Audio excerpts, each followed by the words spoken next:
Pemirsa, tahun 2024 lalu angka pengangguran di Kota Palembang berada di angka 6,9%. Sebagai solusi pengangguran ini untuk dikurangi di Palembang, pada tahun 2025 ini, pemerintah Kota Palembang akan memanfaatkan lowongan pekerjaan di luar negeri.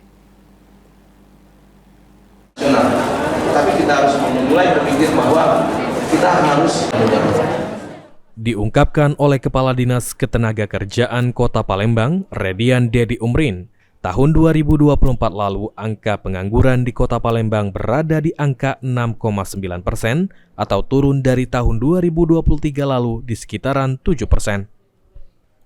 Masih tingginya angka pengangguran disebabkan tingginya jumlah tenaga kerja baru tiap tahunnya, seperti lulusan S1 yang bisa mencapai 20.000 lebih dan lulusan SMK 13.000, sementara untuk jumlah lowongan pekerjaan cukup terbatas.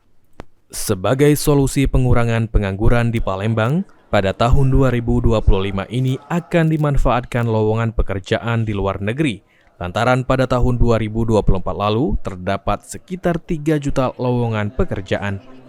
memang tidak banyak pekerjaan tersedia. Maka kami tawarkan untuk luar negeri. Di luar negeri itu tahun kemarin itu lebih dari 3 juta 4 juta lowongan pekerjaan tahun kemarin.